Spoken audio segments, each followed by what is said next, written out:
Velasco, gobernador constitucional del Estado Libre y Soberano de Veracruz, de Ignacio de la Llave. Diputado licenciado Felipe Amadeo Flores Espinosa, presidente de la Honorable 59ª Legislatura del Estado. Licenciado magistrado Miguel Manzanilla Pavón, presidente del Honorable Tribunal Superior de Justicia. Señor general de brigada, diplomado de Estado Mayor, Jorge Juárez Loera, comandante del 26 Zona Militar. Señor contraalmirante, Cuerpo General Diplomado de Estado Mayor, Rubén Medina Muro, representante de la Tercera Zona Naval. Señor ingeniero Sergio Román Alvarozano, muy respetable gran maestro de la Gran Logia Unida Mexicana. Doctor Arturo Palomino, delegado provincial del Supremo Consejo Masónico para la Delegación de Veracruz Norte. Señor licenciado, presidente municipal constitucional de Jalapa. Soldados mexicanos, honorable presidium, señoras y señores. Terrible enfermedad la que nos arrebató al señor Juárez. La angina de pecho que con más o menos crueldad ataca a otras personas, desplegó su más extraordinaria energía cuando tuvo que habérselas con un héroe como si fuera un ser nacional, que comprendiera que para luchar con éxito con aquella alma grande, era indispensable ser también grande en la crueldad. Ignacio Altamirano, médico de cabecera del presidente Juárez, relata lo anterior. Así pasó el patricio de la vida efímera de inmortalidad, con el rostro sereno, sin contracción alguna, a la tranquilidad de conciencia con que muere todo hombre honrado y justo. Si la historia solo fuese artificiosa erudición con cita de autores de libros que colman las bibliotecas de fechas y nombres que atiborran la memoria, sería un cementerio frío y desolado, en donde el academismo y la solemnidad hicieran de ella una rama del conocimiento humano, intrascendente o inerte. La historia es vida que apasiona, es tesis, antítesis y síntesis de la conducta humana, es escuela de los hombres, maestra de la vida, como decían los antiguos. En ese hecho, no solo la narración es un hecho sucedido, sino que es también una ética o filosofía social que vivifica el pasado con el sentimiento, enseñando que lo acaecido no es sueño que fue, sino realidad de hoy, ejemplo del mañana, proyectando de esta manera en el tiempo las vidas paralelas de los espíritus superiores y los afanes del sujeto de la historia, el pueblo. Los hombres de excelencia ya no se presentan como polineos, estatuarios como Pericles, que parece una estatua de Firias con un soplo divino, sino más bien como hombres de carne y hueso, que a través de su tránsito por este plano dejan una huella profunda de su actuar, por lo que hoy celebra la gran nación mexicana el aniversario del nacimiento de un aborigen zapoteca cuya vida ejemplar sigue apuntando el destino humanístico de América. Hace 198 años, Benito Pablo Juárez García llegó a la vida en el desamparo social, moral y cultural que afrontaba a los indígenas en nuestra sociedad colonial, próxima ya al alumbramiento de la libertad política. Y qué difícil se hace para los hombres del México revolucionario, al México de amplias garantías individuales y sociales, entender las carencias del indígena en 1806. Si a la manera de Helbel, la historia es el cauce que el río de la vida se abre a sí mismo, pues siendo el hombre de una naturaleza viva y ardiente, o como una cuerda que conecta al animal con el superhombre, en donde lo más grande es que es un puente y no un fin, nos hacen comprender que esta está hecha por el pueblo y por sus hombres representativos. Nuestra auténtica historia ha sido forjada por este pueblo humilde de México y por sus hombres superiores que interpretan fielmente las angustias y necesidades colectivas. Benito Pablo Juárez García es en ese sentido un hombre representativo a la manera de Emerson. En él se conjugaron la suerte de la República y la definición política de su país con la Reforma. Cuando en esa época de rica potencialidad espiritual y de ensayos creadores propiciados por la Reforma, había comenzado el proceso de descerramiento, trayendo consigo la elaboración de nuevas ideas al remover las antiguas bases sociales y dar otras nuevas, desequilibrando el juego de las instituciones tradicionales que no habían desaparecido. Tradicionales que habían pugnado porque el hombre regresara a la caverna de la ignorancia, y las mismas revolucionarias que pugnaban por surgir. Como consecuencia del hecho revolucionario mismo, se había producido la crisis de la conciencia nacional, culminando en una violenta explosión de pasiones e ideas encontradas. Tiñendo de sangre el territorio nacional, Juárez encarnó con clara visión de sus fines el ideal supremo de su momento histórico. Juárez no fue un ideólogo al estilo del doctor José María Luis Mora, Valentín Gómez Farías o Melchor Ocampo.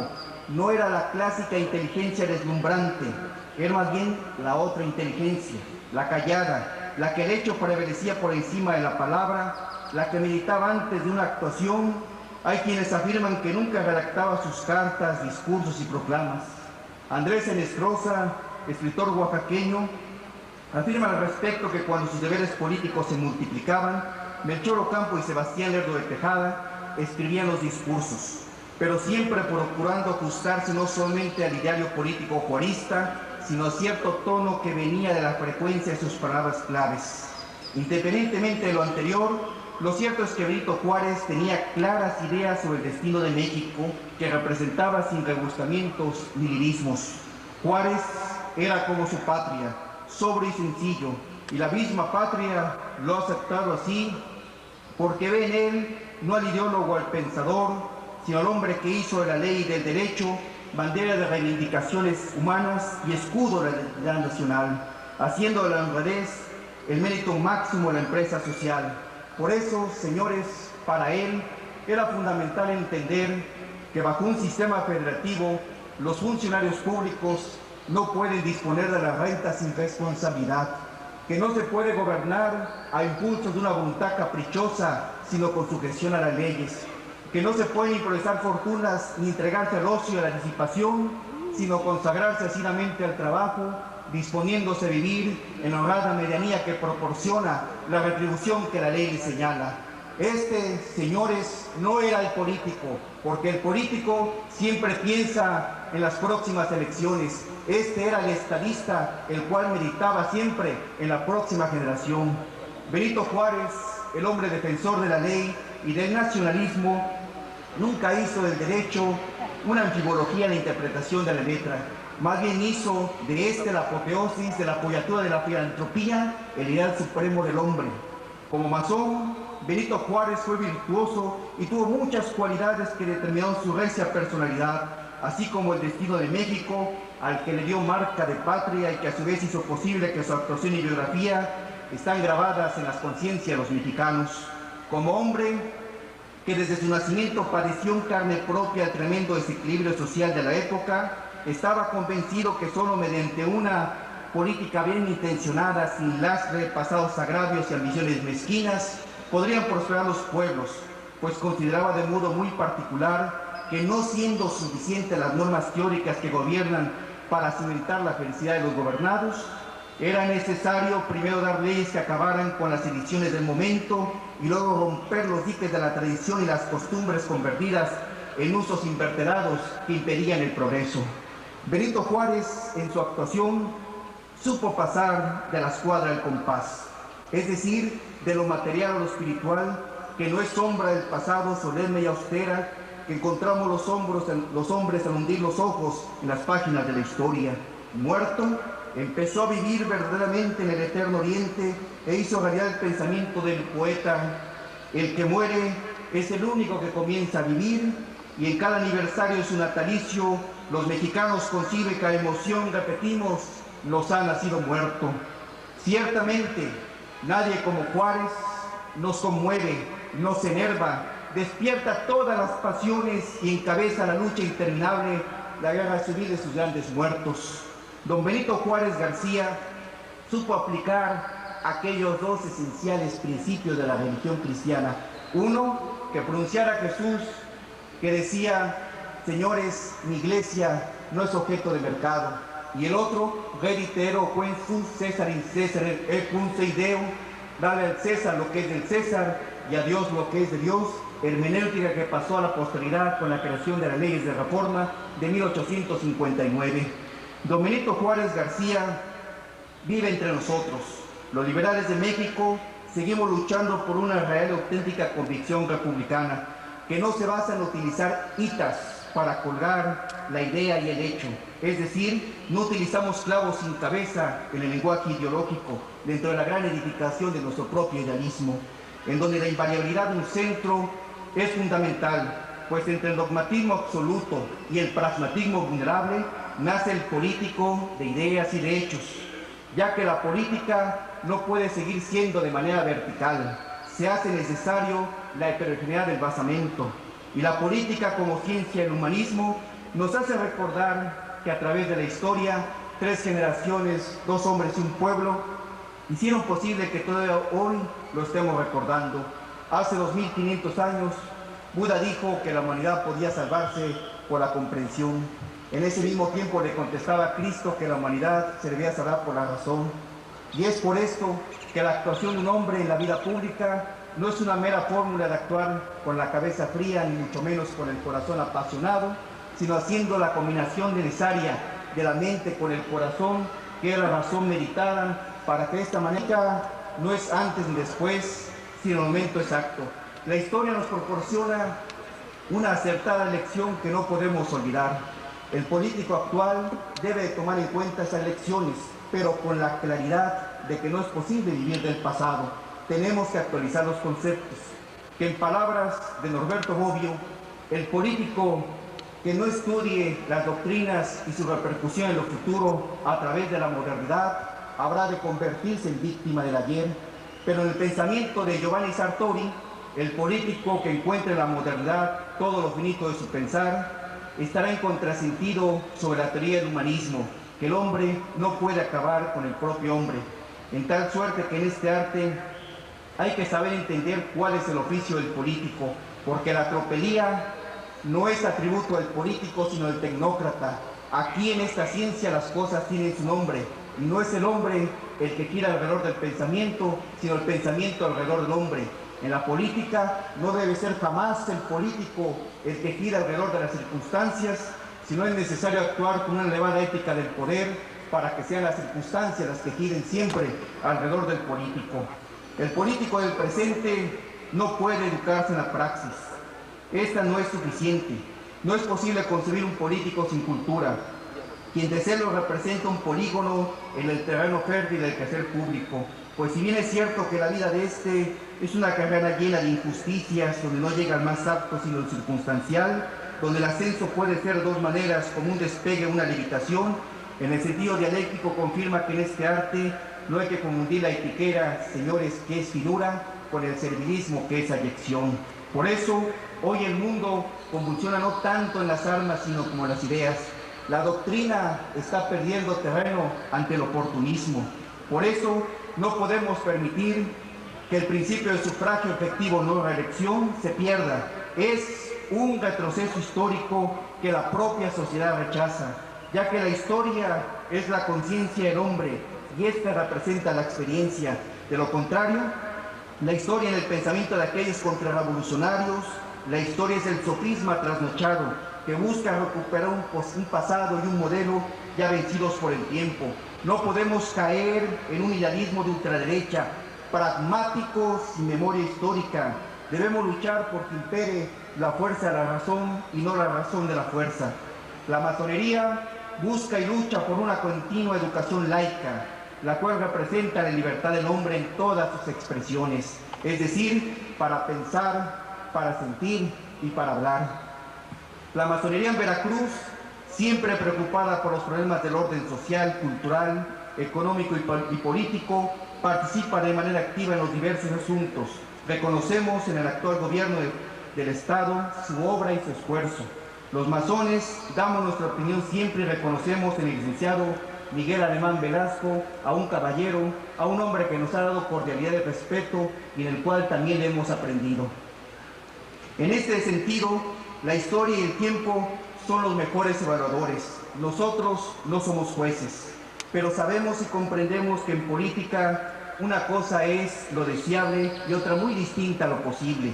Y nunca se está más cerca del éxito o del fracaso cuando la experiencia no vivifica el espíritu. Por más que la naturaleza empiece por la razón y termine la experiencia, nuestra marcha es empezar por la experiencia y con ella investigar la razón.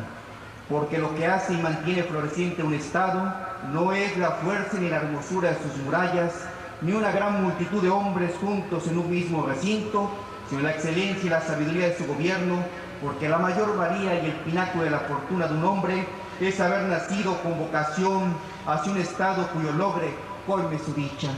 Señoras y señores, honremos a Juárez este día.